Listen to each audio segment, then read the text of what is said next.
So, as usual, we have this teaching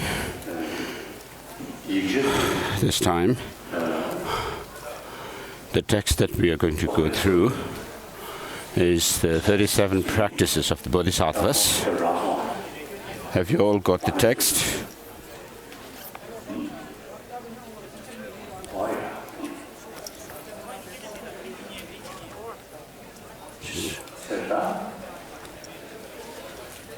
Ramase.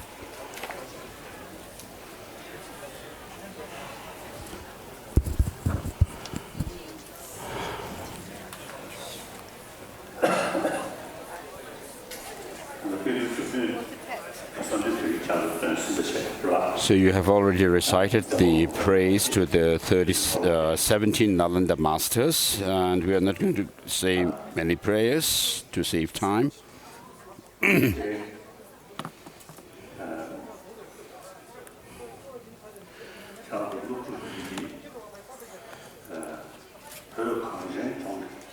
So the students, you are Tibetan by blood. Though you may be born in India and other countries, but you are all Tibetans. We all carry the name Tibetan. So till death, this will continue. You'll carry this name, the Tibetan. So who are we, Tibetans?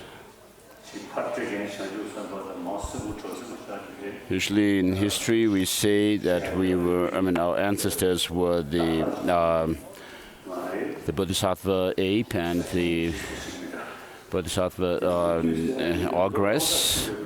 But I don't really believe in such legends, because there are sometimes mix of real stories and legends. And because of thousands of years, having passed, it's very difficult to be able to believe in such stories. But what we have practically, so since the Tibetan civilization started, it's been, there's evidence that there are archaeological findings which show that the Tibetan race or civilization is 40,000 years old. So 40 to 50,000 years. So we are an old civilization.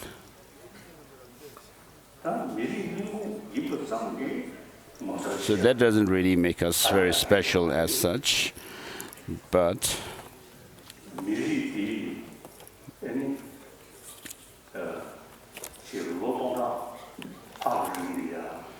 for over 1,000 years, the Tibetans,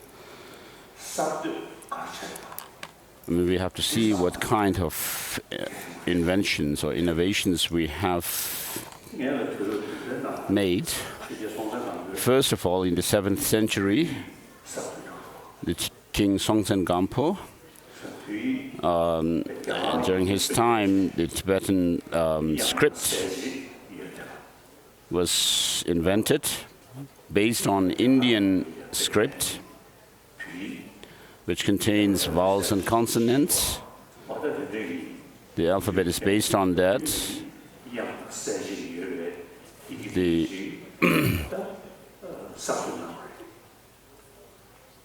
So that was the invention in the 7th century during Songtsen Gampo's time. And so the Tibetan language itself, of course, is different from China or India, But with regard to our script writing, we made this new script based on, modeled on Indian letters. And then in this 8th century, Master Chandrakshitta, the great Upadhyaya, was invited by the Tibetan king Chizung, and Chandrakshitta said, "You, the Tibetans, have your own letter, and therefore, without having to resort to Indian language like Sanskrit or others, but you could rely on your own language to study Buddhism," and therefore he advised the Tibetans to translate as many of the Buddha's teachings as possible into Tibetan. And I have also heard stories that Chandrakshitta, even at that old age, put effort in learning Tibetan. And so today we have over 3,000 literature comprised in Kangyur and Tengyur in our own language, Tibetan.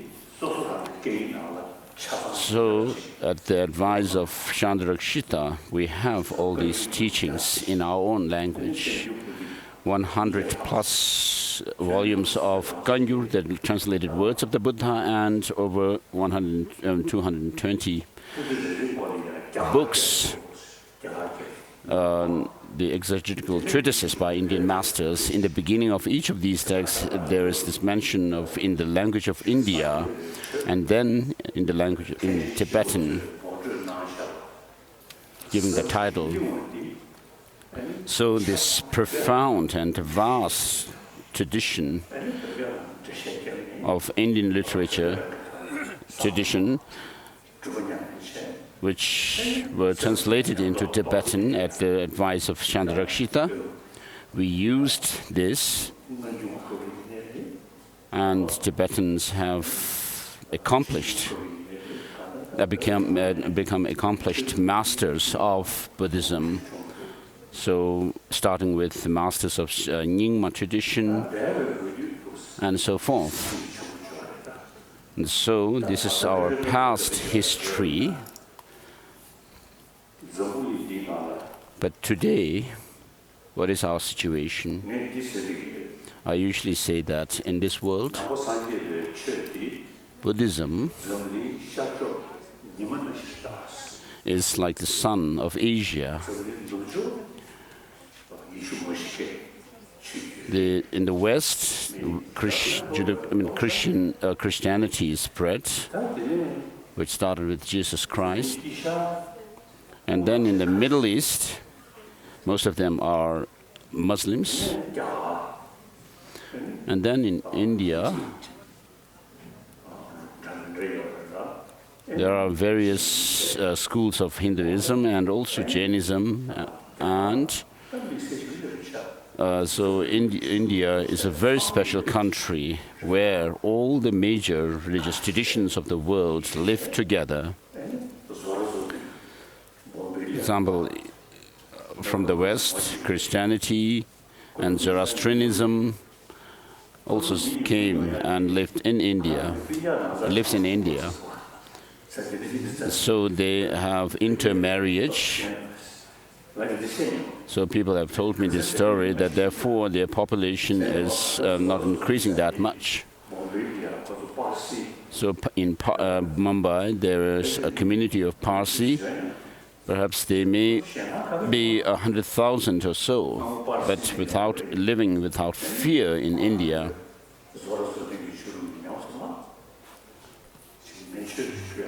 So they have the practice of worshipping fire. So I've met some practitioners of Zoroastrianism. So amongst the millions of Hindus, Muslims, the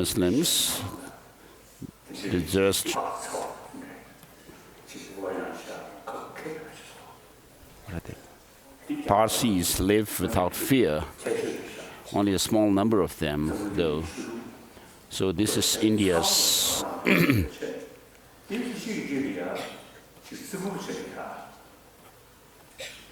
specialty. And so in India, all these religious traditions respect each other, one another, though philosophically they may be different, but all of them have the practice of caring about others and respecting others. So respect is there among these religious traditions in India. And then, with regard to Buddhists, the number is quite small. Historically, after the Buddha passed away, the first Buddhist institution, learning institution, was Takshashila. It is said that Master Vasubandhu also lived there and studied. I'm not clear about this. And then later, the Nalanda Monastic University was established.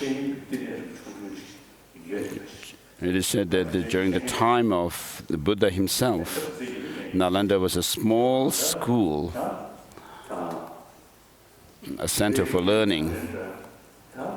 But gradually, it became a big institution, learning institution. And many of the great Indian masters were products of Nalanda. For example, the 17 Nalanda masters. All of them came from the Nalanda University. So how can you tell these 17 Nalanda masters and so forth were great masters? You can tell it from their own writings without having to resort to miracles. I mean, talking about them having shown some miracles, isn't that? And so because for generations there have been these great scholars, the earlier generations wrote their books, and then the second generation of scholars like Aryadeva and so forth, and down the line, there have been great, incredible masters.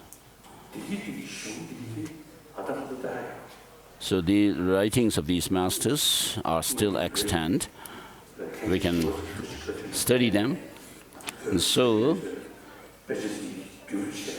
we are grateful to Master Chandrakshita for his advice to translate these Indian literature into Tibetan.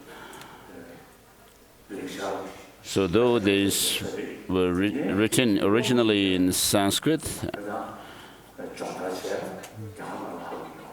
but today there's no tradition of studying these classic Buddhist texts written by these masters in India. And then in other countries like Thailand, Burma, Cambodia, Sri Lanka, Laos, they follow mainly the Pali tradition of Buddhism.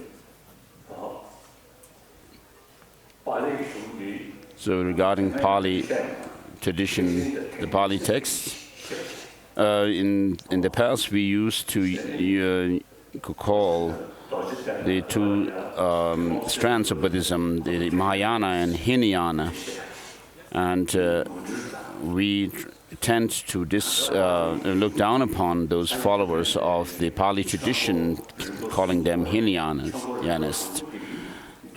So that's wrong. So the Buddha's first sermon was on the Four Noble Truths, and he taught about selflessness in its rough form, and there's also teaching on single-pointed concentration and developing wisdom and so forth. So they are preserved in the Pali tradition. So the followers of Pali tradition, they do follow the teaching of the Four Noble Truths and the 37 aids to enlightenment. So the first sermon of the Buddha was given in Varanasi, comprising the three collections of teachings. So these form the foundation of Buddhism. And then in the middle, in Vulture Peak,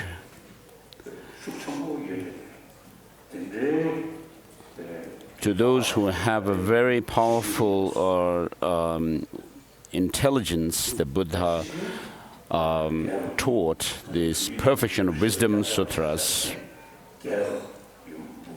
So in Tibetan we have the extensive, the intermediate, and the short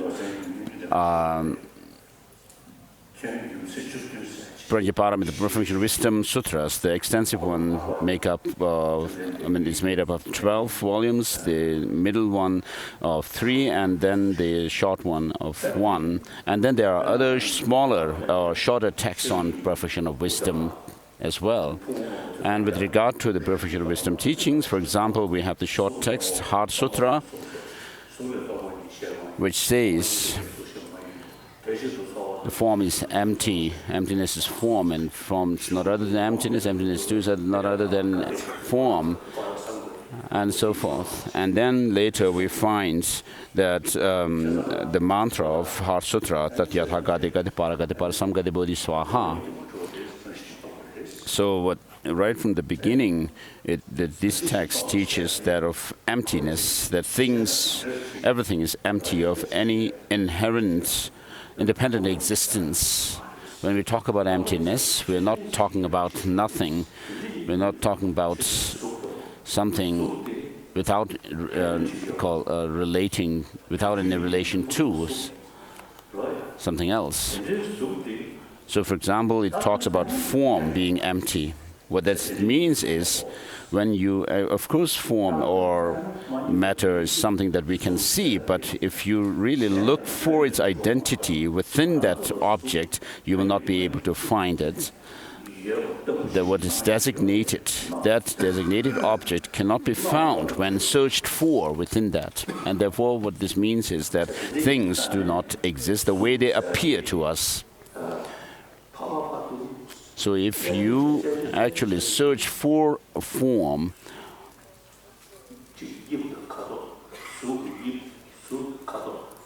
we can talk about its form, shape, color, many different features of a form. But what is form that you wish to pinpoint or point your finger at? There's nothing you can actually find. The quantum physics also say that nothing objectively exists. And therefore, form does exist, but when you actually look for the designated object called form and search for its identity, there's nothing you can actually pinpoint as being the form. And therefore, the form is empty. And then emptiness is form means, because form arises in dependence on many factors, which shows that it's relative and dependent on other factors. Therefore, we can talk about form being useful or not, and so forth, being this and that. And therefore, form, emptiness is form. And therefore, Buddha taught the Perfection of Wisdom teachings at Gritakuti. And then later, in other places like Vaishali and so forth, he taught the sutras such as Sandhi Nirmochana Sutra, the sutra unraveling the intention, and within that set of the third wheel of Dharma,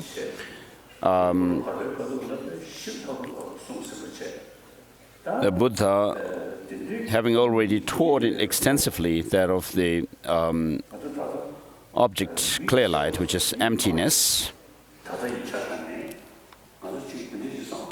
has taught in the third turning of the wheel of Dharma the subjective clear light,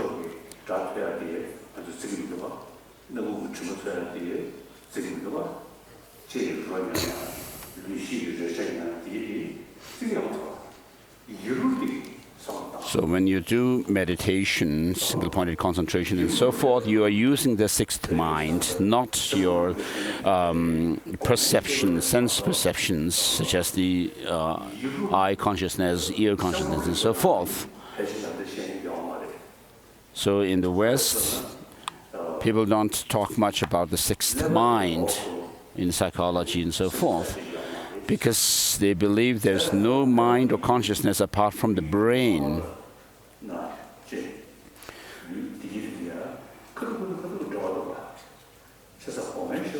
So the brain, of course, seems to be related with our sensory perceptions, sense perceptions, such as eye, ear, and so forth.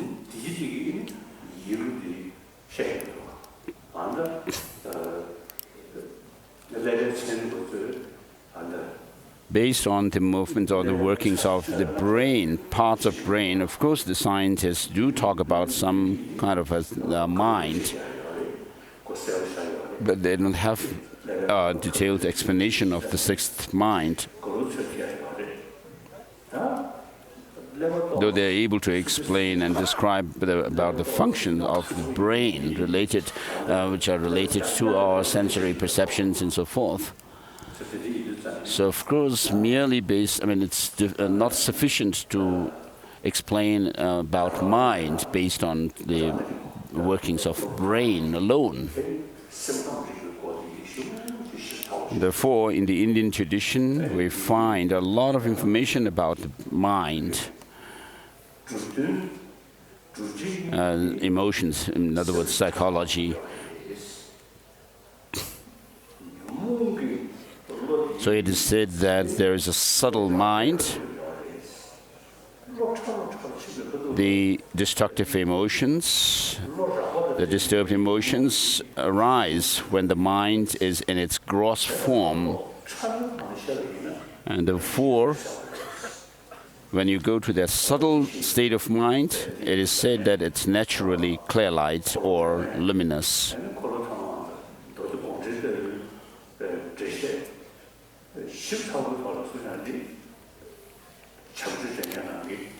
So with regard to the Sandhya Sutra, it's and also the other parts of the third wheel of the Dharma, these 5 treatises written by Maitreya explain them in detail. In Tibet, we have the Kagyu traditions, Nyingma, and Sakya tradition, which talk about the union of emptiness and clarity. And these are explained. They explain these in relation to the clear light mind. So the detailed and in-depth explanation of the subtle clear light or luminous mind is done on the basis of the practice based on using our motile energy, which flow in our channels. And therefore we have the 4 sets of tantras, Kriya, Charya Yoga, and Anuttara Yoga tantras.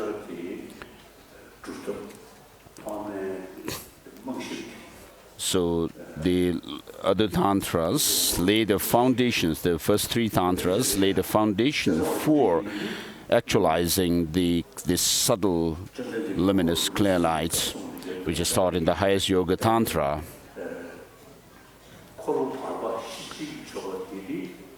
And then the second turning of the wheel, which comprises the perfection of wisdom teachings. The Nalanda tradition, masters of Nalanda tradition have focused on this teaching and explained it in great detail. So Master Nagarjuna, for example, explains what is the meaning of the absence of inherent existence, not merely by resorting to scriptural authority or citations, but by using logic and reason. Because if you only resort to scripture, then there are differing scriptures which were taught according to the mental disposition, interest, and so forth of the disciples of the Buddha himself. But if you actually analyze these teachings, what is taught there, you cannot take them literally. They cannot stand to the test of reason. And therefore the Buddha has said, O monks and scholars, just as gold is tested by burnishing, cutting, and polishing, likewise you should examine my teaching and then accept it, not because you have devotion to me. So in the Tibetan tradition, these teachings are studied by first memorizing what are known as the root texts, and then going through the explanations, word-for-word explanations. And we also read different interpretations of the words of the Buddha, what kind of reasonings different masters have given to interpret it, how they did.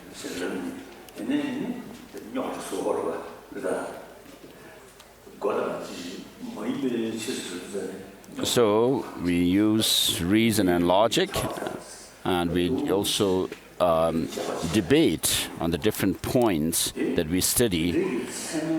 And through this debate, using logic and reasoning, of course, we make sometimes things very complicated as well, but masters like Dignaga and Dharmakirti, who are the masters of logic and epistemology, I mean, their writings are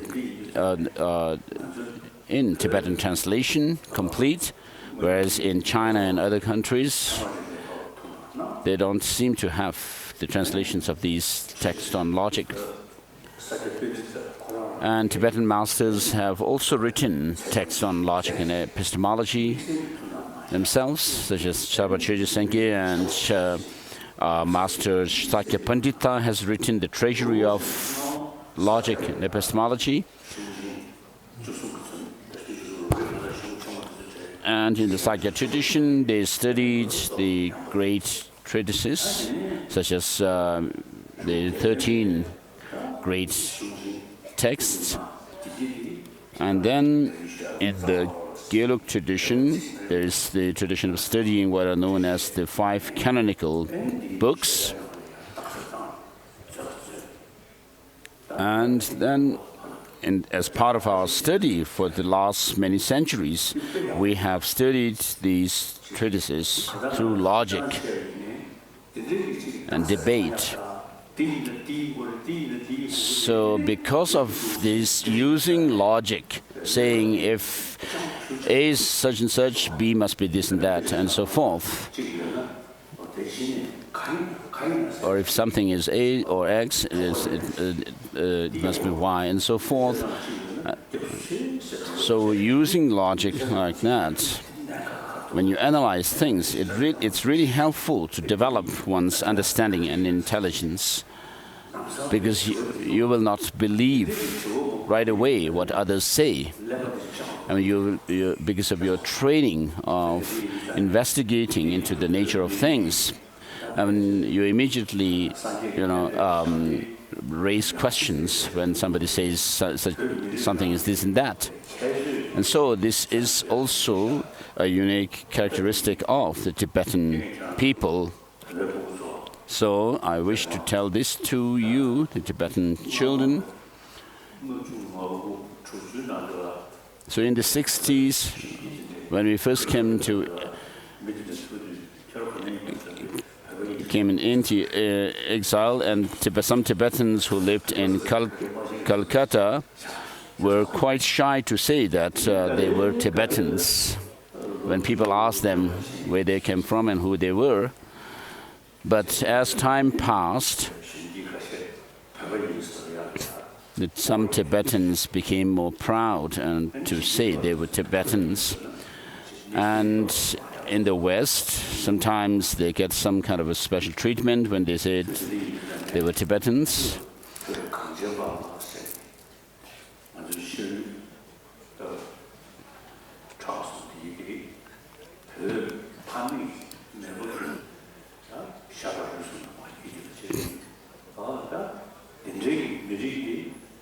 So we are the descendants of those great ancestors, and you should feel proud of our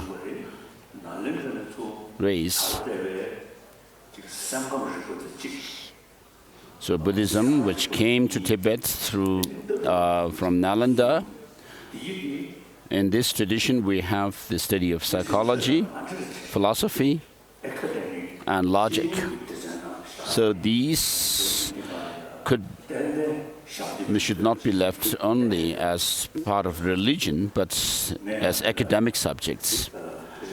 And therefore, we can use this knowledge to contribute to the world.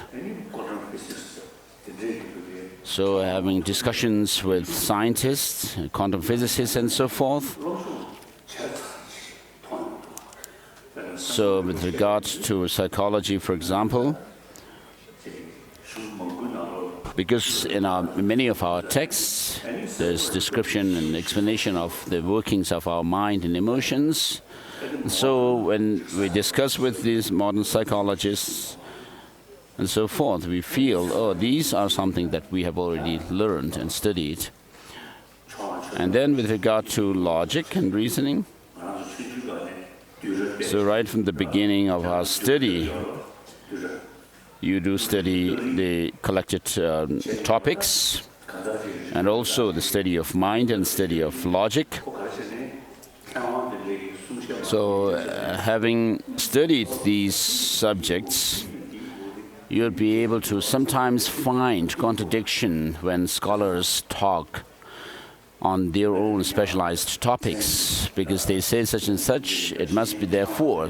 So and so, you can actually point out where they are actually, there are inconsistencies in their own talk.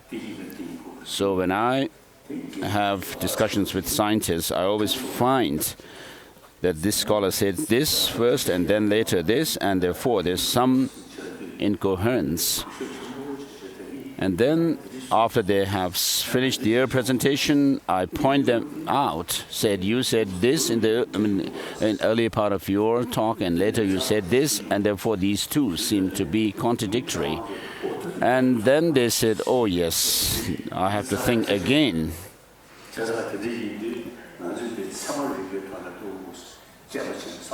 And therefore, this is, the finding this kind of inconsistency in the others' talks is because we have been trained through logic, to use logic in our investigation of the nature of things.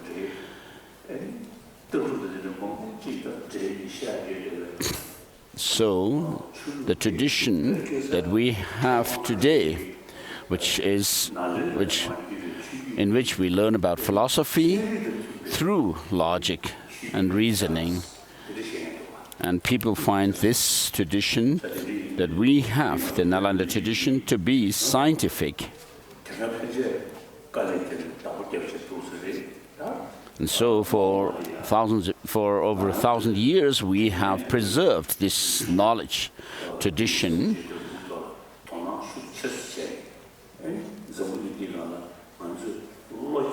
So we as Tibetans should pay more attention and try to learn more about this profound and vast tradition that we have, so that we as Tibetans could make some contribution to the world at large. So this is what I wish to say. And regarding the text that we are going to go through,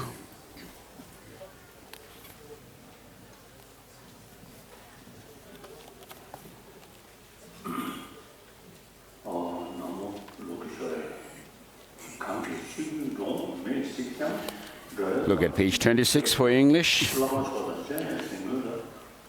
The 37 practices of Bodhisattvas, homage to Lokeshvara. The first verse is homage to Avalokiteshvara, the great compassionate. So this is the verse of salutation, and because the text is dealing with that of the practice of altruism, the infinite altruism, Bodhichitta. Therefore, this homage is made to to the great compassionate deity Avalokiteshvara, Chandrasik.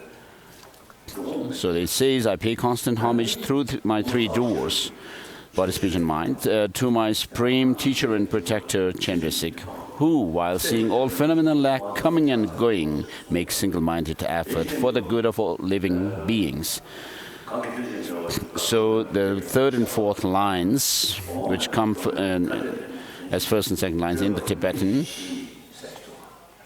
talks about how things do not exist the way they appear, which is also what Master Nagarjuna's salutation verse of the Mula Madhyamaka Karika teaches, which says, I pay homage to the Buddha, the best of teachers, who taught that that which is dependent is without permanence and so forth, without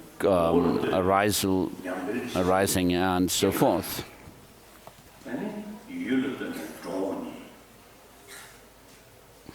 So there's no arising and no cessation, and no oneness or difference,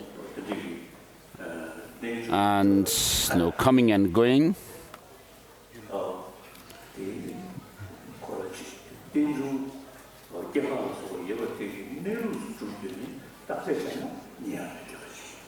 And so though things arise through dependence on other factors, and then we designate them as this and that, yet the designated object itself cannot be found if you search for its identity within it. And therefore the text says, who, while seeing all phenomena lack coming and going, for example, pain and pleasure,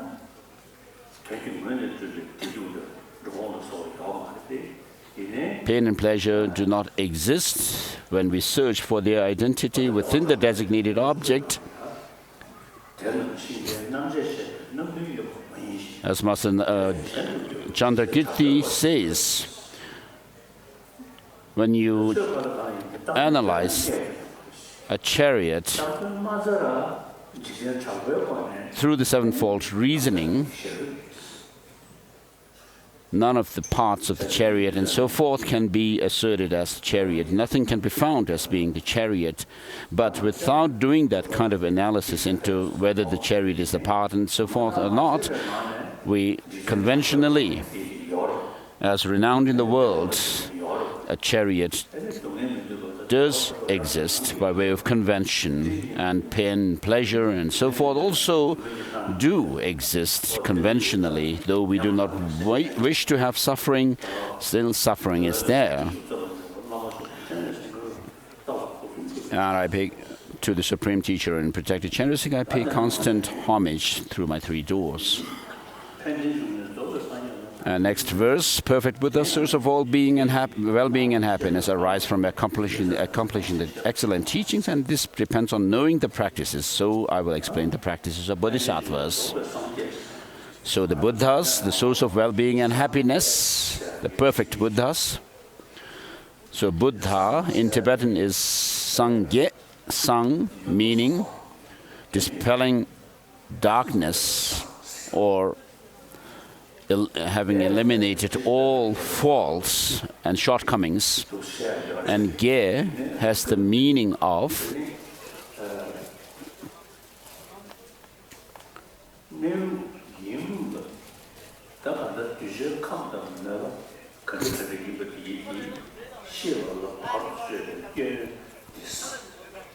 so all the faults which hinder knowing the mental dispositions of the disciples precisely means, having done that, one is called Sang, and Ge means knowing everything as it is, the omniscience. And so Sang Ge, these two words make up for Buddha. So the darkness of ignorance which hinders one from knowing reality and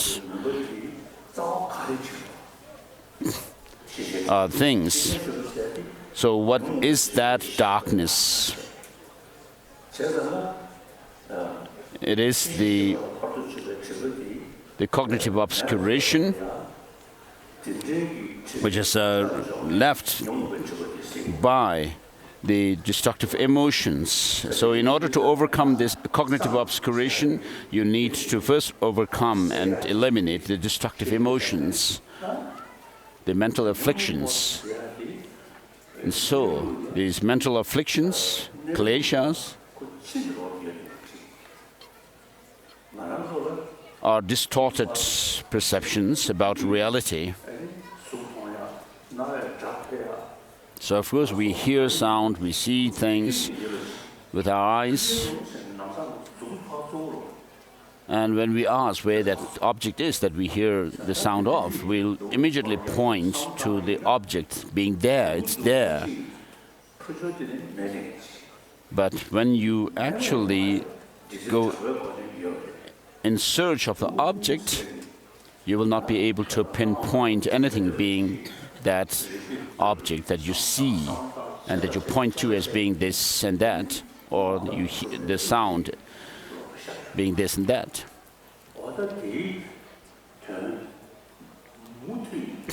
So what you see is that things do not actually exist the way they appear to you.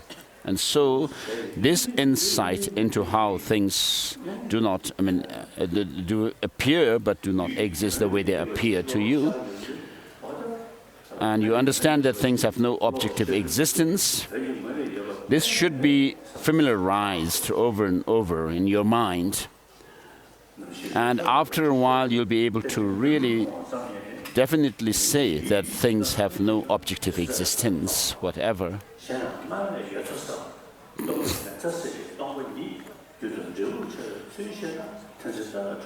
And Jerem Rinpoche says you'll not be captivated by how things appear, and they're captivated by the extreme views. Once you understand how things do not exist the way they appear, and that you are able to do away with both the extremes of eternalism and nihilism,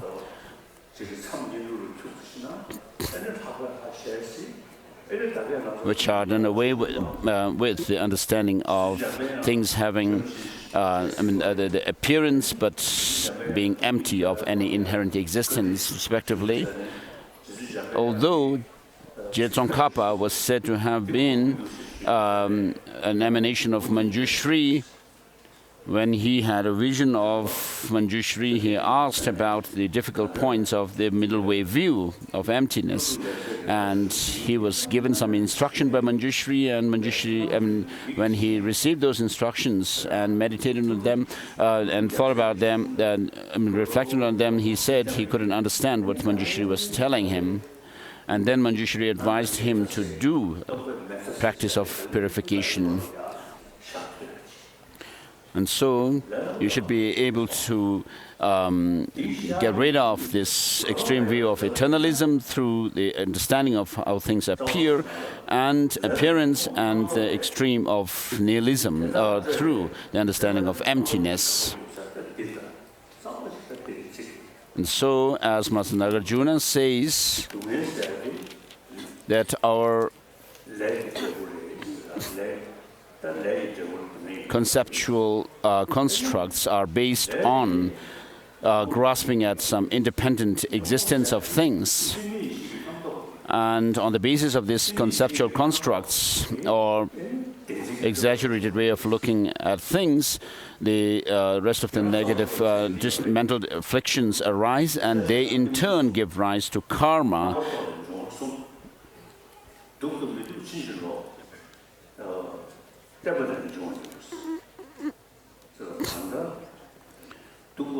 And so Master Nagarjuna also says desire or attachment, anger, and confusion arises from that of our ignorance. And we also through this ignorance we have this conception or the clinging or grasping at things having some kind of an absolute beauty or ugliness and so forth.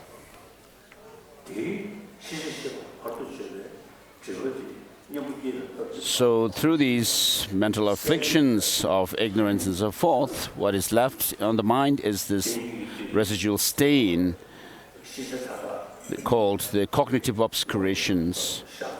And having overcome these mental afflictions, then, or once you have overcome them, then you are left with these cognitive obscurations. And when you overcome all of these cognitive obscurations, you are able to see things, everything, as it is. And therefore, it is said that the Buddhas are able to give teachings according to the disciples' mental dispositions precisely, because they know everything, having overcome not only the afflictions, but even these cognitive obscurations.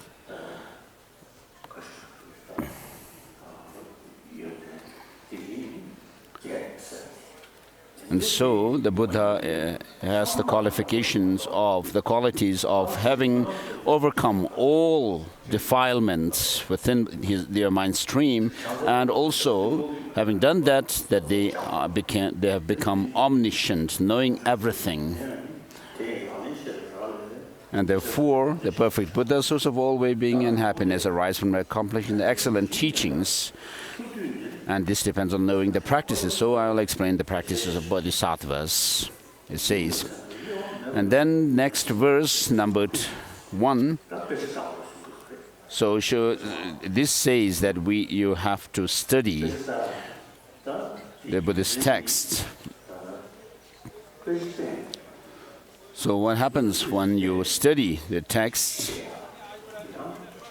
Of course, you'll be able to read them and learn something, or hear the teachings from somebody else, and then develop some understanding, which is called understanding based on hearing or studying the teaching. But it's difficult to gain real conviction merely through this. But what you need to do is to actually, by using, for example, the logic, reasoning, and also the scientific investigation methods of investigation. So I use, for example, the concepts of quantum physics to reflect on the Buddhist teachings of emptiness. And then because through reflection, based on the study, what you have learned through the study and listening to the teachings, what you develop is that of wisdom or understanding drawn from reflection. So once you develop this understanding based on reflection, you gain conviction in the teaching. Even if somebody says otherwise, you'll be able to say that's not the case, because I have learned this, I have also considered the point through reflection, through reason, and therefore I have gained this conviction, and therefore what you are saying is not right. You can say that to others.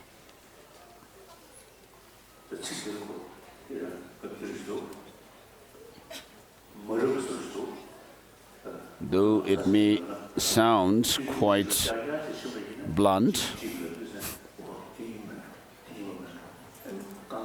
when you only base yourself on what you hear from others, then you will always, you'll be saying, such and such thing, maybe this, maybe also that, maybe that. And then people would say that you are a foolish person following whatever others say. But when you have gained conviction through your own reflection and reasoning, affirmed conviction in the truth of some teachings and so forth, then others cannot actually turn you away from that. And having gained the conviction in those points of the teaching, then when you apply that teaching in meditation and do meditation for a year or decades and so forth, you'll finally have a real experience. So what we can actually see hope in is, though these disturbing conceptions or mental afflictions are very powerful, but they do not have a sound basis. Because of our destructive emotions being based on some kind of exaggerated outlook, there's no sound basis for these destructive emotions. Whereas the opposites of attachment, anger, and so forth have sound basis. And they are actually supported by reason and logic. Because the attachment, anger, and so forth are based on distorted views.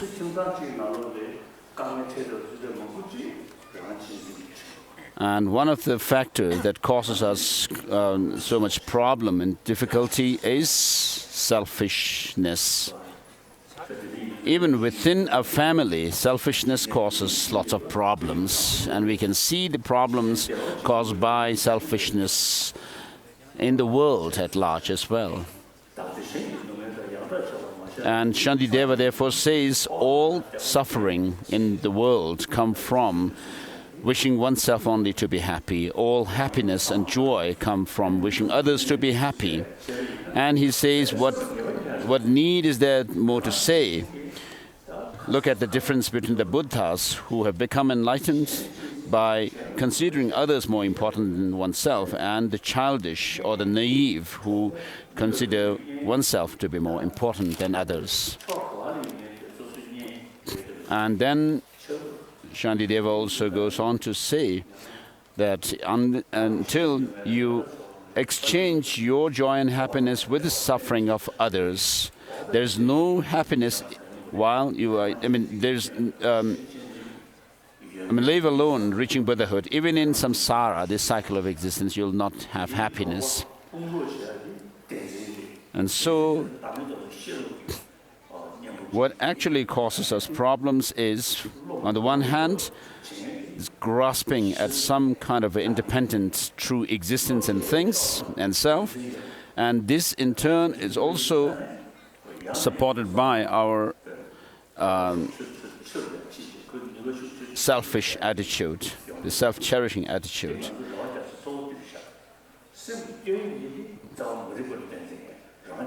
So all the shortcomings and the faults in our mind are based on this self-grasping at some independent existence.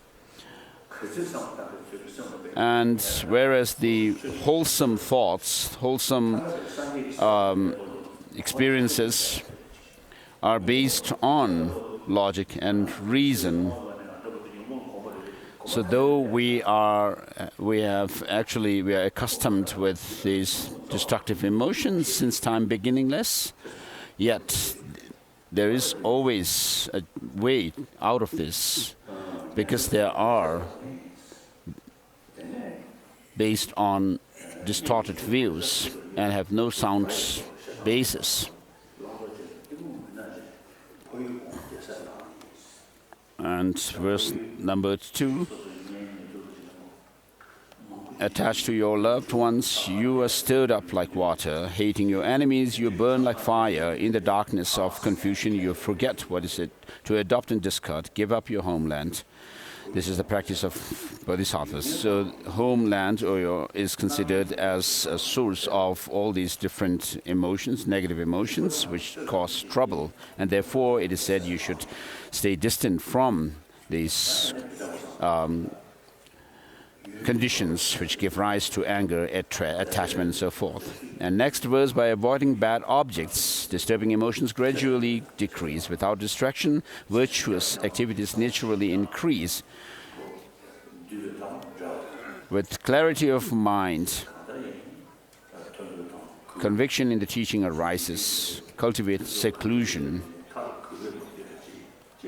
So whatever excellences there are in the world, all finally come to some kind of an end, and misfortunes happen.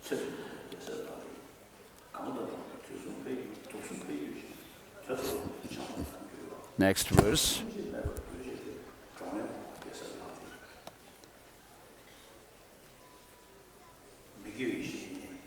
And verse number 5, give up bad friends, meaning unwholesome friends or teachers, unwholesome ones. They don't come with horns or fangs, as the Gongtang Temple says. But as you acquaint with them more and more, you are distracted towards the worldly things. And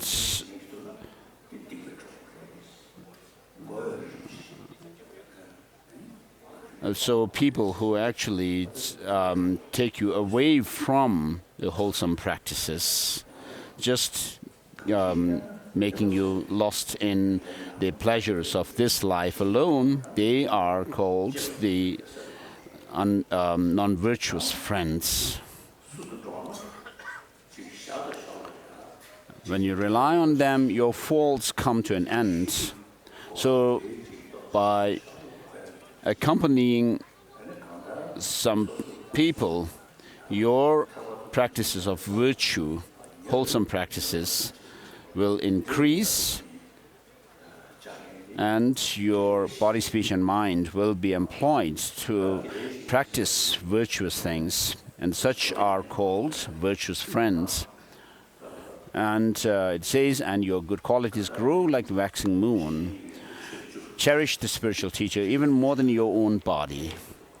So this is the practice of Bodhisattvas. And in the Mahayana Sutra Alamkara, ornament of the universal vehicle, there is mention of 10 qualities of such a qualified spiritual teacher, such as being disciplined and so forth, being more compassionate and more learned than his disciples themselves. And so this person is learned in the scriptures and having the understanding and insight into the reality of things. Next verse shows that of taking refuge in the three jewels. So the three jewels, the main refuge is the Dharma jewel. The Buddha is our teacher, whereas the experiences of true cessation and true path, which comprise the Dharma, is the actual refuge. And then the Sangha, the spiritual community, are our assistants on the path. So the Buddha has said that the sages do not wash away the sins of beings, nor do they remove their suffering with their hands, nor do they shift or transfer their own realization into others. But how do they help others is, so the Buddha cannot actually give us his own experience, which comprise of the purification of all negativities and having the full knowledge of everything. So then how does the Buddha help us? Is by giving teaching on the true nature of things. And thereby we develop this understanding of the true nature of things.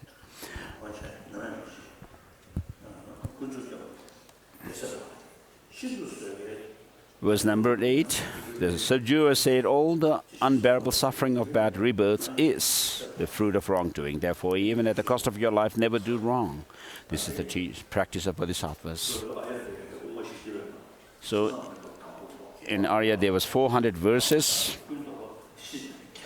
He says, first, get rid of the non-meritorious actions. In the middle, get rid of this grasping at the notion of a self. And finally, get rid of all distorted views. And when you're able to do that, you are a wise one.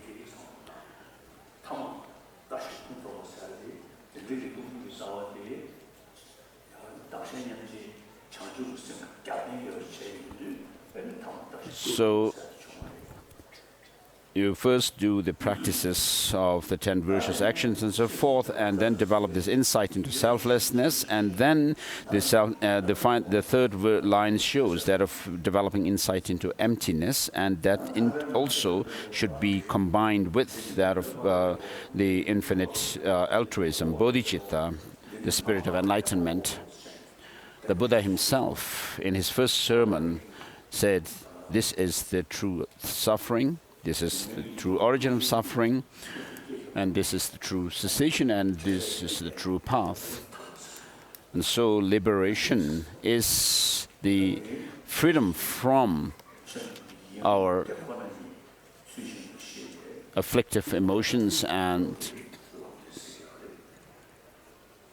which comes about through the practice of the true path. And so,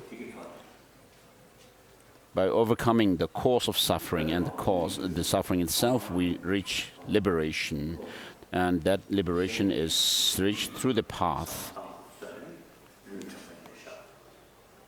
So when you actually meditate on the Four Noble Truths, you also go through the meditation on 37 practices, or the 37 factors of enlightenment, which is made up of the first 4, mindfulness and so forth.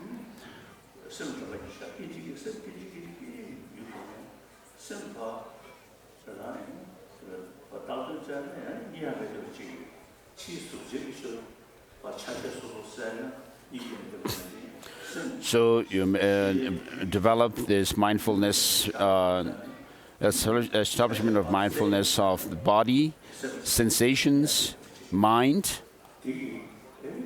So you'll be able to see through this meditation how transient our experience is. And then, having done the meditation on these 4 mindfulnesses, you also, within which you see how the mind does not have any concrete existence and so forth, then you also go through the other factors within the 37 factors or aids to enlightenment, such as the 4 endeavors and so forth.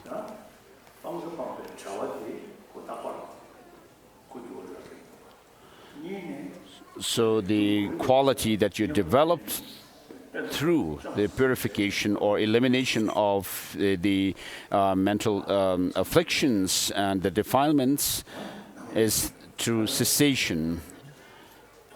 And that once you reach the true cessation, the true cessation never diminishes or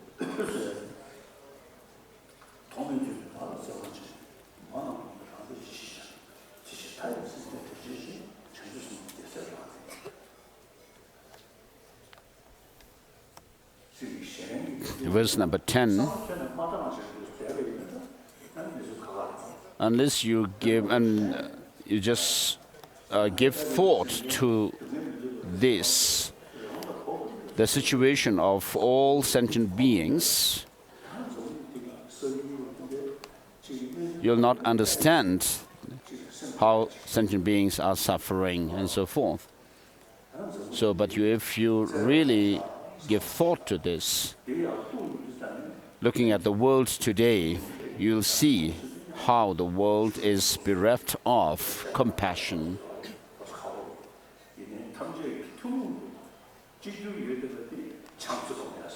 So all religions, of course, have difference when it comes to philosophical ideas, but what is shared by all religious traditions is that of the practice of love and compassion.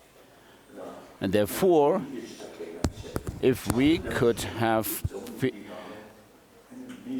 people with love and compassion,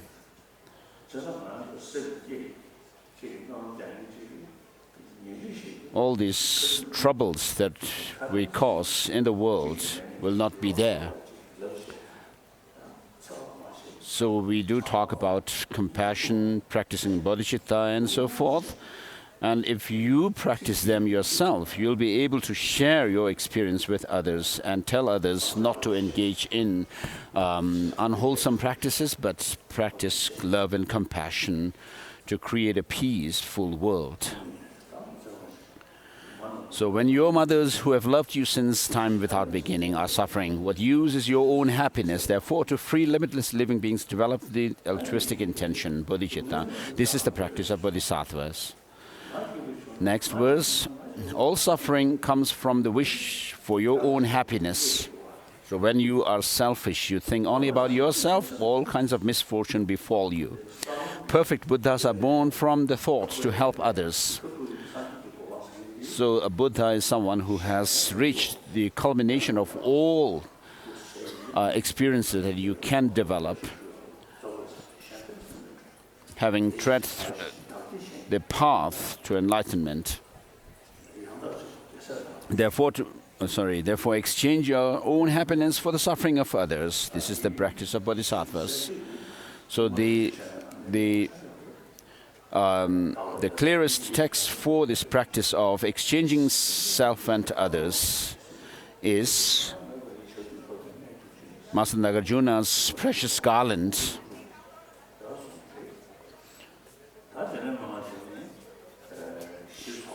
And then, to go into more detail about this practice, we have Master Shantideva's,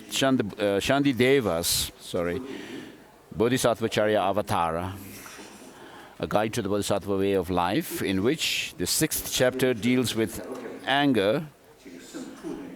So though someone may not have belief or faith in the teaching of the Buddha, but if you study this chapter, it'll help to overcome your anger and negative emotions. And then chapter 8 shows the practice of altruism. If you use this teaching within yourself, we are not talking about future lives or anything like that, but it'll really definitely help you make transformation within yourself. Next verse, number 12. Even if someone out of strong desire steals all your wealth or has it stolen, dedicate to him your body, possessions, and your virtue, past, present, and future. This is the practice of bodhisattvas. Even if someone tries to cut your head, when you haven't done the slightest thing wrong, out of compassion, take all his misdeeds upon yourself. This is the practice of bodhisattvas. So even if someone harms you, causes harm to you, you should practice compassion towards that person. And when someone demeans you, You try to take their own negativities within yourself and practice Tonglen, practice giving and taking. So this helps in overcoming your fear and anxiety.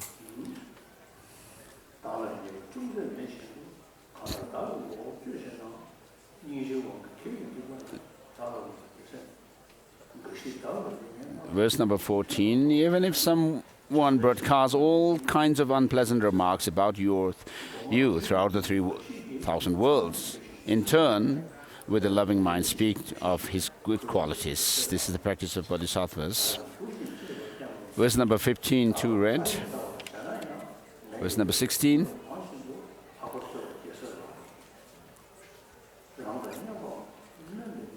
Verse number 17, if an equal or inferior person disparages you out of pride, place him as you would your spiritual teacher with respect on the crown of your head. This is the practice of Bodhisattvas.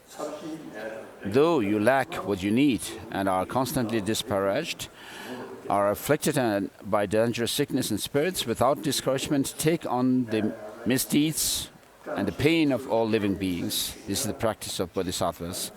When misfortune befalls you, sometimes you become demoralized. So in such situations, if you do practice of Tonglen, taking others' suffering and negativities into yourself and giving the positive qualities to them, it will help. When some people praise you, you become sometimes arrogant, and this may cause maybe an hindrance to your practice of Bodhichitta.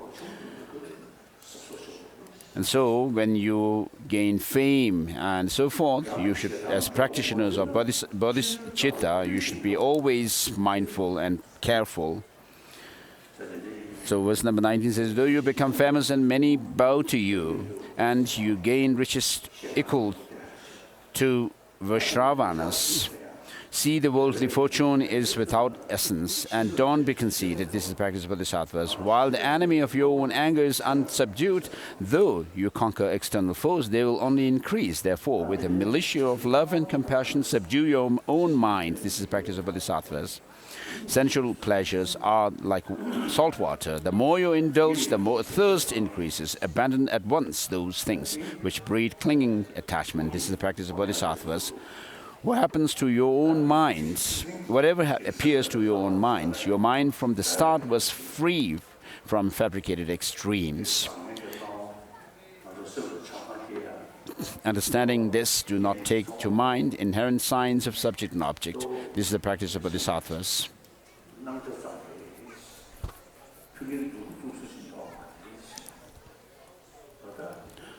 So what this shows is that, whether things are bad or good appear to you, they do appear as if they are good or bad from their own side. But if you check closely, you'll be able to see that things do not exist the way they appear. So with regard to external objects, if you actually break them down to the smallest particles and so forth, you'll not be able to actually pinpoint anything being this and that.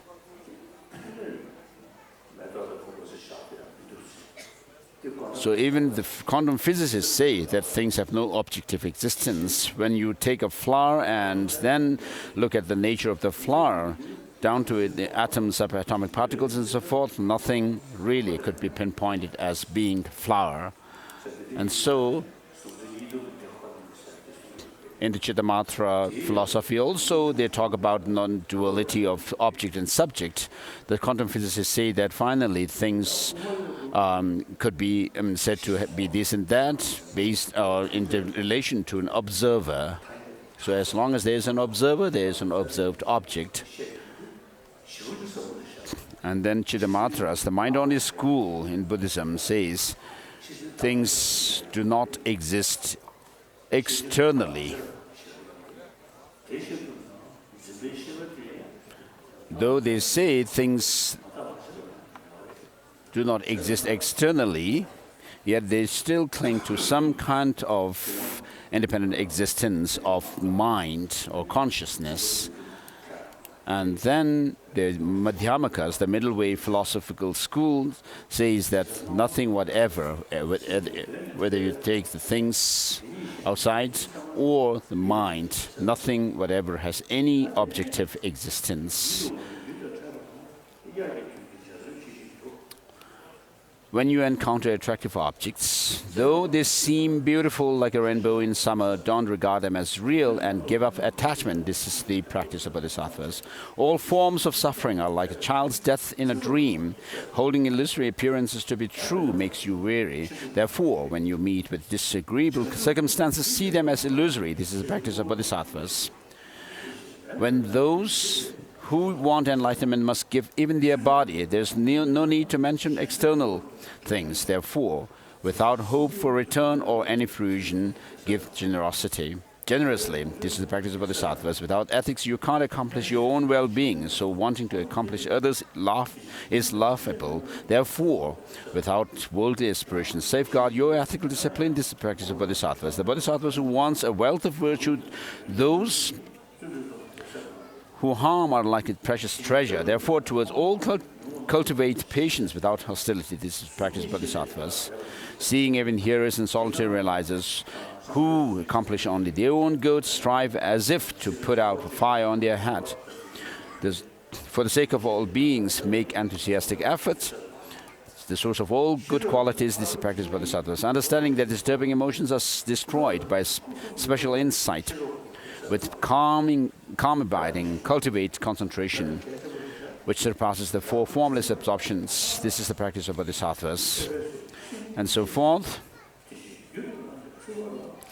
Verse number 31 says, this is very important, if you don't examine your own errors, you may look like a practitioner, but not act as one. Therefore, always examine your own errors, rid yourself of them. This is the practice of Bodhisattvas. If, through the influence of disturbing emotions, you point out the faults of another Bodhisattva, you yourself are diminished. So don't mention the faults of those who have entered the great vehicle. This is the practice of Bodhisattvas. Reward and respect cause us to quarrel and make hearing, thinking, and meditation decline. For this reason, give up attachment to the households of friends, relations, and benefactors. This is the practice of Bodhisattvas. Harsh words disturb the minds of others and cause deterioration in the Bodhisattva's conduct. Therefore, give up harsh words which are unpleasant to others. This is the practice of Bodhisattvas.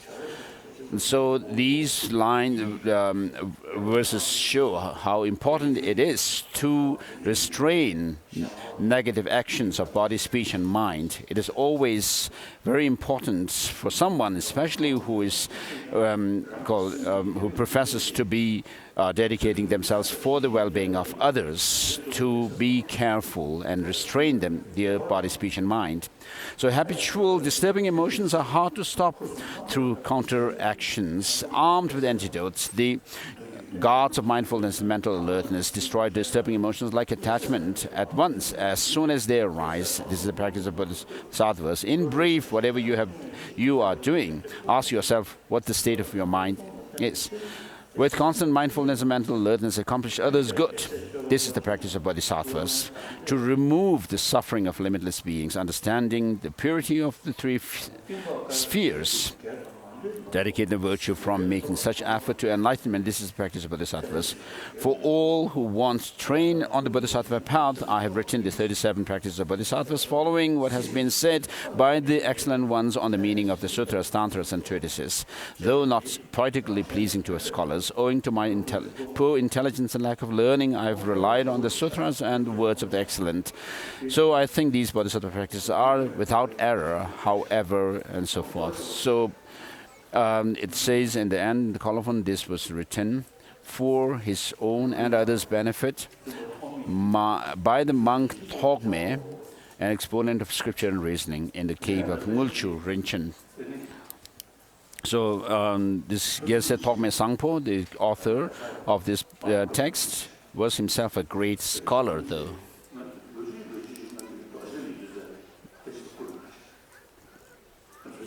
Lobchen Rinpoche once printed this book text, and some time ago he sent this text for me.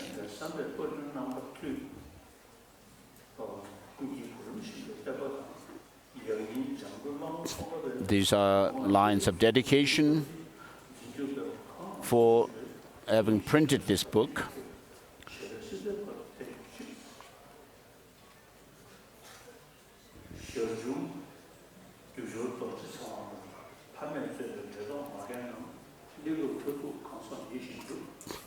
And there's dedication for the well-being and happiness of the sponsors for this, who helped, the benefactors who helped in printing this book. And Lobchen Rinpoche wrote this.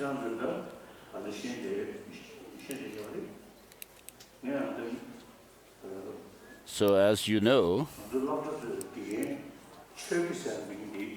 in the past we used to call some Tibetan teachers religious teachers or instructors, and I found this not so powerful name, because religion has this connotation of faith, and anybody who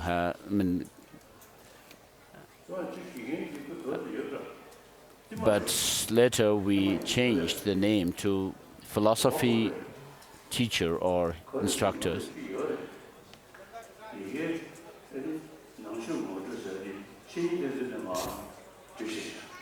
So once I visited TCV in Gopalpur, and there was the religious instructor or the philosophy teacher. They actually, the students have prepared an exhibition in which they have actually started the exhibition with some display about, which reliance on Guru.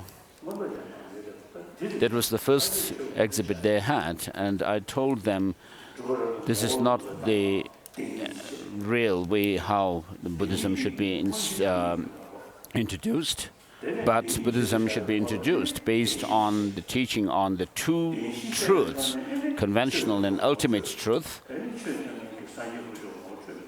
And based on the two truths, you should be able to explain the Four Noble Truths.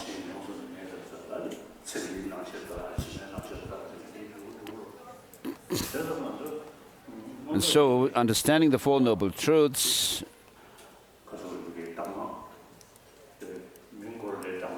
then you also will be able to apply the teachings to overcome attachment to this life, pleasures of this life and pleasures of the next world, and so forth. And therefore, I have told at that time, this is how we should go about with the introduction of Buddhism, through the two truths. And philosophically, we have the four schools of philosophy within Buddhism: Vaibhashikas, Authenticas, Chittamatras, and Madhyamikas, how they actually explain what is meant by the conventional truth and so forth. And so, because of this importance of understanding Buddhism well, through the understanding of two truths and Four Noble Truths and so forth, I have asked to change the name from to religious teacher to philosophy teacher. So it's very important to study Buddhist teaching, to know what Buddhism is about, how you can find that Buddhism that we have is scientific, because we use reason and logic to establish the meaning, the points. Did I say this earlier?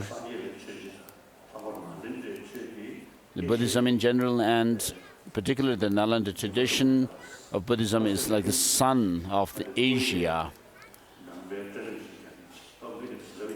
So I met one Korean practitioner. To him I told this.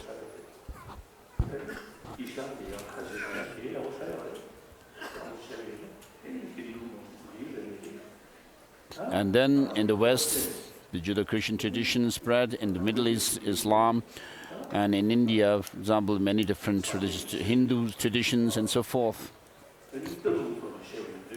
And so, philosophically speaking,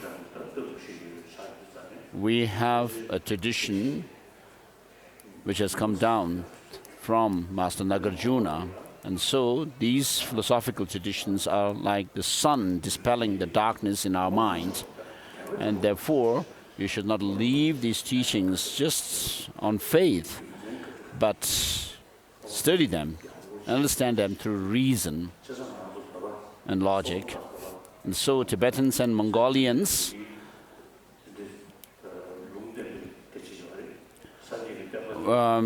Tibet and Mongolia are regions which actually were prophesied by the Buddha himself when he said that his teaching would spread from north to north, which means from north from India is Tibet, and from there north is Mongolia.